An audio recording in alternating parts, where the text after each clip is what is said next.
Alam mo ba Capricorn, may isang lihim na matagal nang nakatago, at ngayon, unti-unti na itong lumalapit sa'yo. Hindi ito basta-basta, dahil ang taong ito, matagal ka nang pinagmamasdan sa tahimik na paraan. Nakakagulat man, pero may damdaming hindi kailanman nawala. At sa mga susunod na araw, may posibilidad na bigla kang mabigla sa isang mensahe, isang presensya, o isang pag-amin na hindi mo inaasahan. Pero ang tanong, handa ka ba talagang harapin ang pagbabalik na ito? Dahil hindi lang ito simpleng sorpresa, maaring baguhin nito ang takbo ng puso mo. Capricorn, hindi mo man napapansin sa ngayon, pero may kakaibang pagbabago sa paligid mo. Parang may hangin na hindi mo maipaliwanag, isang pakiramdam na parang may paparating. Pero hindi mo pa ito lubos na maintindihan. Sa mga nakaraang araw, napansin mo ba yung mga sandaling bigla kang napapaisi? Yung parang may pumapasok sa isip mo na isang tao. Kahit wala naman talagang dahilan. Hindi ito aksidente. Minsan, ang puso natin ang unang nakakaramdam ng bagay na hindi pa kayang ipaliwanag ng isip. May isang enerhiya na dahan-dahang lumalapit sa'yo. Hindi ito biglaan, hindi ito maingay. Tahimik lang siya, pero malalim. Parang isang alaalang matagal mo nang tinago, na ngayon ay unti-unting bumabalik sa ibabaw. At ang nakakagulat pa, hindi lang ikaw ang nakakaramdam nito. May isang tao, na matagal nang may iniisip tungkol sa'yo. Hindi man siya nagpapakita, hindi man siya nagsasalita. Pero sa loob niya, may damdaming hindi pa tuluyang nawawala. Maaring dati, nagkaroon na kayo ng koneksyon. Maaring hindi pa ito nagsimula ng buo. O baka naman ito yung tipo ng koneksyon na hindi natuloy, pero hindi rin tuluyang nawala. Capricorn, alam mo yung pakiramdam na parang may kulang, kahit hindi mo alam kung ano. Minsan, hindi natin namamalayan na yung kulang na yun, ay isang tao na pahimik lang naghihintay sa tamang oras. At ngayon, parang unti-unti nang gumagalaw ang lahat. Hindi mo pa ito nakikita ng malinaw, pero ramdam mo na. Sa paraan ng pag-iisip mo, sa biglaang pagbalik ng mga alaala, sa mga sandaling napapangiti ka ng walang dahilan, lahat ng ito ay may koneksyon. Pero ito ang mas mahalaga, Capricorn. Hindi ito basta simpleng kagbabalik ng nakaraan. May dahilan kung bakit ngayon ito nangyayari. May timing, may purpose. Habang papalapit ang enerhiyang ito, mas nagiging malakas ang tanong. Handa ka na ba? Handa ka bang muling buksan ang puso mo sa isang bagay na matagal mong isinara? O baka naman, hindi mo pa alam na may paparating palang magkaparamdam ulit sa'yo ng mga bagay na matagal mo nang hindi nararamdaman. Kasi minsan, ang pinaka hindi inaasahang bagay ay siyang may pinakamalalim na epekto. At ito ay simula pa lamang, Capricorn ngayon. Mas lumilinaw na ang enerhiya na matagal nang gumagalaw sa paligid mo. Hindi na ito basta pakiramdam lang, may direksyon na ito. At ang direksyong iyon ay papunta sa isang tao na hindi mo inaasahan. Hindi ito yung taong lagi mong iniisip. Hindi rin ito yung obvious na nasa harap mo araw-araw. Ito yung taong minsan mong nakasama sa isang kahimik na koneksyon. Isang koneksyon na hindi mo nabigyan ng buong kahulugan noon. Maaring iniwan mo na ito sa nakaraan. O baka naman, pinilit mong kalimutan, dahil akala mo, wala naman talagang mangyayari. Pero ang hindi mo alam, habang ikaw ay nagkapatuloy, may isang pusong hindi kailanman tumigil sa pag-alala sa'yo. Isipin mo ito Capricorn. May mga sandali ba na bigla mong naalala ang isang tao, kahit wala namang dahilan? Yung parang may humihila sa'yo pabalik sa isang alaala na matagal mo nang hindi iniisi. Hindi ito coincidence. Minsan, ang koneksyon na hindi natapos ay hindi talaga nawawala. Naghihintay lang ito. Tahimik. Hindi nagmamadali. Pero sigurado. At ngayon, parang may gumagalaw na lakas na nagtutulak sa taong ito, na muling lumapit sa'yo. Pero ito ang twist. Hindi siya darating sa paraang inaasahan mo. Hindi ito grand entrance. Hindi ito dramatic na parang pelikula. Maaring magsimula ito sa isang simpleng, kumusta, isang maliit na message, o isang biglang pagkikita na parang aksidente. Pero sa totoo lang, matagal nang itinadhana. At kapag nangyari iyon, Capricorn, mararamdaman mo agad. Yung kakaibang pamilyar na pakiramdam. Parang kahit matagal kayong hindi nag-usap, may bahagi sa'yo na agad nakakilala sa kanya. Parang walang nagbago, pero sa loob ang daming nag-iba. Pero hindi rin magiging madali. Dahil habang bumabalik ang koneksyon, bumabalik din ang mga tanong. Bakit ngayon? Bakit siya? At bakit parang hindi mo siya tuluyang nakalimutan? Maaring subukan mong i-ignore. Sabihin sa sarili mo na, wala na to. Pero sa bawat sandali na pilit mong nilalayo ang sarili mo, mas lumalakas ang hata. Kasi Capricorn, hindi lahat ng koneksyon ay meant na mawala. May mga koneksyon na kahit ilang beses mong kakasan, babalik at babalik sa'yo, hanggang handa ka na talagang harapin ito. At ang taong ito, may dala siyang hindi lang alaala. May dala siyang tanong na matagal mo nang iniiwasan. At habang papalapit siya, mas nagiging malinaw na hindi ito simpleng pagbabali. Ito ay isang pagkakataon. Isang pagkakataon na maaring magbago ng pananaw mo sa pag-ibig at sa sarili mo. Pero Capricorn, hindi pa ito ang buong kwento. Dahil sa likod ng pagbabalik na ito, may mga emosyon na mas malalim pa sa inaakala mo. Hindi lahat ng iyon ay magiging madali, Capricorn. Habang mas lumalapi ang taong ito sa'yo, napapansin mo na rin ang pagbabago sa loob mo. Hindi lang ito simpleng pag-alala, parang may dalawang bahagi ng sarili mo na unti-unting naglalaban. Sa isang banda, nandyan ang puso mo, tahimik pero totoo. Ito yung bahagi mo na nagsasabing, bakit parang may mali kapag tuluyan ko siyang binitawan? Ito yung pakiramdam na kahit pilitin mong kalimutan, may natitira pa rin. Pero sa kabilang banda, nandyan ang isip mo. Ang isip mo na nagsasabi, hindi na dapat bumalik. Tapos na yon. At baka masaktan ka lang ulit. At dito nagsisimula ang totoong laban, Capricorn. Hindi laban sa ibang tao, kundi laban sa sarili mo. May mga gabi na hindi ka mapakali. Yung tipong kahimik ang paligid, pero ang daming tumatakbo sa isip mo. Mga alaala na akala mo nakalimutan mo na, biglang bumabalik. Parang gusto kang paalalahanan na may kwento pa na hindi pa tapos. At minsan, inatanong mo ang sarili mo, bakit ngayon pa siya bumalik? Bakit parang hindi ako naging buo matapos siya mawala? At bakit kahit anong gawin ko, may parte sa akin na gusto pa ring malaman ang totoo? Capricorn, hindi ka mahina dahil nararamdaman mo ito. Sa totoo lang matapang ka. Kasi hindi lahat kayang harapin ang ganitong emosyon. Hindi lahat kayang aminin na may parte pa sa puso nila na hindi pa tuluyang nakaka-move on. Pero ito ang mahirap. Habang lumalalim ang koneksyon na ito, mas nagiging komplikado ang lahat. Hindi mo alam kung susugal ka ba uli o pipiliin mong protektahan ang sarili mo. May mga sandali na gusto mong mag-reach out, mag-replay, magbigay ng chance. Pero bigla kang hihinto kasi natatakot ka. Takot na baka maulit ang sakit. Takot na baka hindi na naman mag-work. Higit sa lahat, takot na baka ikaw lang ulit ang masasaktan sa huli. Pero Capricorn, hindi mo ba nakapansin? Kung wala na talagang natitira, bakit ganito kalakas ang epekto niya sa'yo? Kung tapos na talaga, bakit parang hindi mo kayang tuluyang bitawan? Minsan, ang pinakamahirap panggapin ay ang katotohanan na hindi pa talaga tapos ang isang kwento. At ngayon, habang narito ka sa gitna ng pagdududa at emosyon, may isang bagay na unti-unting lumilinaw. Hindi ka na pareho ng dati. Mas matatag ka na ngayon. Mas alam mo na ang halaga mo. At mas kaya mo nang pumili, hindi dahil sa takot, kundi dahil sa kung ano ang tunay mong nararamdaman. Pero ang tanong Capricorn, papakinggan mo ba ang puso mo? O hahayaan mong ang isip mo ang magdikta ng lahat? Dahil sa susunod na mangyayari, hindi lang ito tungkol sa kanya. Ito ay magiging desisyon mo. At ang desisyong iyon, ang magtatakda kung saan papunta ang koneksyon na ito.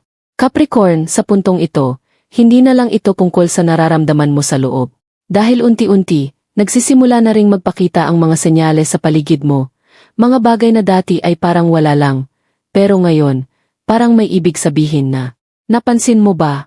Yung mga pagkakataon na bigla kang napapangiti nang walang malinaw na dahilan. O yung mga sandali na parang may naalala ka. Kahit hindi mo naman sinasadya. Minsan, kahit tabala ka, kahit nasa gitna ka ng ginagawa mo, may isang pangalan o mukha na biglang pumapasok sa isip mo. Hindi mo ito hinahanap, pero kusang lumalapi. At sa bawat pagpasok nito sa isip mo, may kasamang emosyon na hindi mo maipaliwanag. Hindi ito simpleng alaala. Parang may humihila, parang may gustong iparamdam sa'yo na may koneksyon pa na hindi pa tuluyang napuputol. Hindi lang yan, Capricorn. May mga pagkakataon din na parang nagkakataon ang lahat. Bigla mong maririnig ang kanta na nagpapaalala sa kanya. Makikita mo ang lugar na may kahulugan sa inyong dalawa. O kaya naman, may makakasalubong kang tao na kahawig niya, at sa isang iglap, babalik lahat ng emosyon. At minsan, mapapaisip ka, bakit parang kahit saan ako pumunta, may paalala tungkol sa kanya. Ito ang mga senyales na madalas nating binabaliwala. Pero sa totoo lang, may dahilan kung bakit paulit-ulit itong nagpapakita. Hindi para guluhin ka, kundi para ipaalala na may isang koneksyon na hindi pa tapos. Habang lumalalim ang mga senyales na ito, may isa pang bagay na nagsisimulang mangyari. Ang mga panaginip. Capricorn, ang mga panaginip na parang masyadong totoo. Yung tipong gigising ka, pero ramdam mo pa rin ang emosyon. Parang sandali lang kayo nagkita, pero may naiwan na pakiramdam na hindi agad nawawala. Minsan, hindi mo maintindihan kung bakit siya ang laman ng panaginip mo, lalo na kung matagal mo na siyang hindi iniisip. Pero sa bawat panaginip, parang may mensahe. Hindi malinaw pero ramdam. At habang tumatagal, hindi mo na kayang itanggi. May nangyayari. Hindi ito coincidence. Hindi ito simpleng nostalgia. May enerhiya na patuloy na gumagalaw, at ikaw ay nasa gitna nito. Pero Capricorn, hindi lahat ng senyales ay para sundan agad. Minsan, ang mga senyales ay nandyan para ihanda ka, hindi para pilitin ka. Para ipakita sa iyo na may posibilidad, na may kwento na gustong bumali. Pero ikaw pa rin ang magdedesisyon kung bubuksan mo ang pintuan, o mananatili kang kahimik sa kabila nito. At habang patuloy na lumalakas ang mga paalala na ito, isang bagay ang unti-unting nagiging malinaw. Hindi ka lang basta nakakaalala. May isang bahagi ng puso mo na ginigising muli. At sa pagising na iyon, kasama ang isang tanong na hindi mo na kayang iwasan. Paano kung hindi pa talaga tapos? Capricorn, sa lahat ng nangyayari ngayon, sa mga senyales, sa mga alaala, sa mga panaginip, may isang katotohanan na unti-unti nang gustong lumabas. At ito ang katotohanang matagal nang nakatago. Hindi lang ikaw ang nakakaramdam nito. May isang tao na sa kabila ng lahat ng nangyari, ay hindi kailanman tuluyang nakalimos sa'yo. Maaring pinili niyang manahimik, maaring pinili niyang lumayo, at maaring sa panlabas, parang wala na talaga.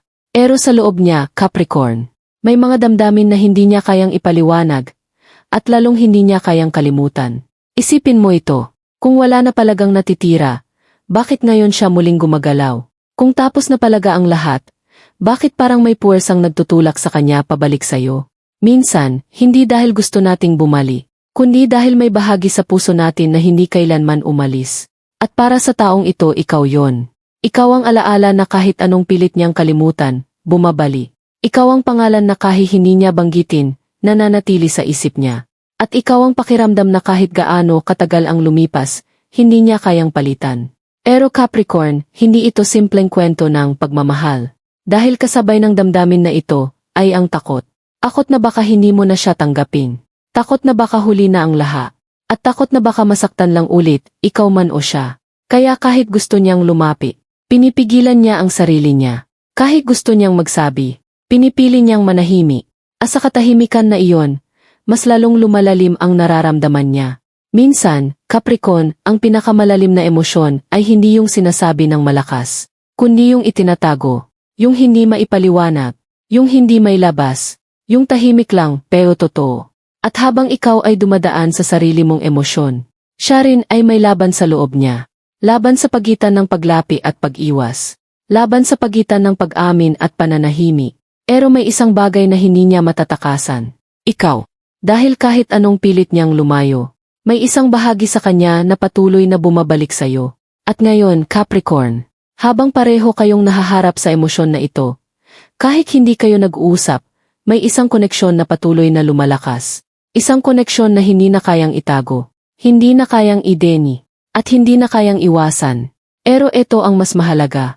Hindi sapat ang damdamin lang. Kailangan ng lakas ng loob.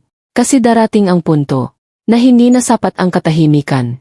At kapag dumating ang sandaling iyon, may isang desisyon na kailangang gawin.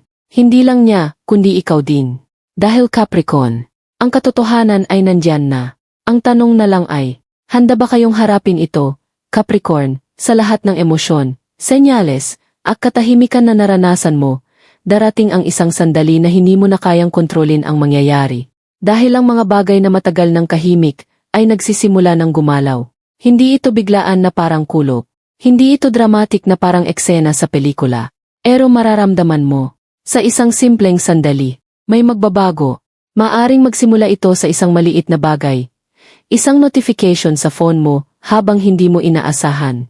Isang pangalan na matagal mo nang hindi nakikita, biglang lilitaw. At sa isang iglap, Capricorn, parang kitigil ang oras. Yung simpleng tunog ng message, magiging mas mabigat kaysa dati.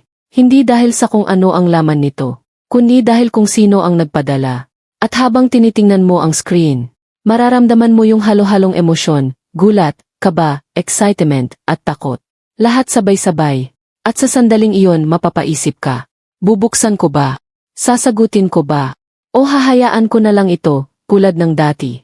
Pero Capricorn, hindi lang ito tungkol sa isang message. Ito ay simula ng paggalaw na matagal nang naghihintay. Dahil kapag nagkaroon na ng unang hakbang, susunod at susunod pa ang iba. Maaring hindi siya agad mag-open up. Maaring simple lang ang simula. Kumusta ka? O kaya, isang tanong na parang walang malalim na kahulugan.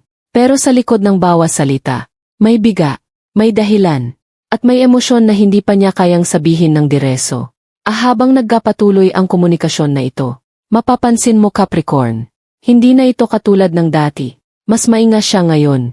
Mas tahimik pero mas totoo. Parang bawat salita ay pinag-isipan. Parang bawat tanong ay may gustong malaman, hindi lang tungkol sa buhay mo, kundi tungkol sa kung may puwang pa ba siya sa puso mo. At dito nagsisimula ang tunay na pagbabago. Dahil hindi lang siya ang naglalakas loob. Ikaw rin. Sa bawat reply mo, sa bawat pag-open mo ng sarili mo kahit konti. Unti-unti, bumabalik ang koneksyon na akala mo ay tuluyan nang nawala. Pero Capricorn, hindi ito magiging perpekto. May awkward moments. May hesitation. May mga pagkakataon na parang gusto mong umatras. Pero sa kabila ng lahat, may isang bagay na hindi mo maitatanggi. May nangyayari. Isang koneksyon na muling nabubuhay. Hindi dahil pinilit, kundi dahil handa na ang panahon. At habang lumalalim ang komunikasyon, may posibilidad na hindi na lang ito manatili sa salita.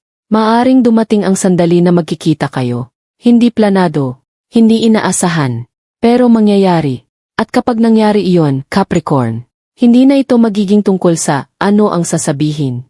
Magiging tungkol ito sa ano ang mararamdaman. Kasi sa isang tingin lang, malalaman mo kung may natitiya pa o kung may mas malalim pang naghihintay na mabuo.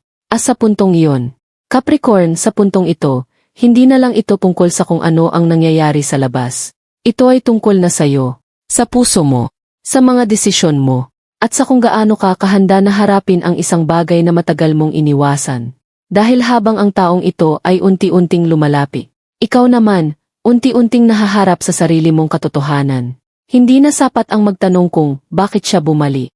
Ang mas mahalagang tanong ngayon ay, handa ka ba talaga? Handa ka bang muling maramdaman ang mga emosyon na akala mo ay tuluyan mo nang naiwan? Handa ka bang buksan ang puso mo? Kahit alam mong may posibilidad na masaktan ka uli. At higit sa lahat, handa ka bang tanggapin na hindi lahat ng bagay ay kontrolado mo? Capricorn, kilala ka bilang isang taong matatag. Isang taong hindi basta-basta sumusugal pagdating sa emosyon. Pinipili mong maging maingat. Pinipili mong maging sigurado. At minsan, pinipili mong umiwas kaysa masaktan. Pero ngayon, hindi ka na makakatago sa likod ng pagiging okay. Dahil ang nararamdaman mo ay totoo. At habang mas nagiging malinaw ang koneksyon na ito, mas lumalalim ang responsibilidad mo sa sarili mo.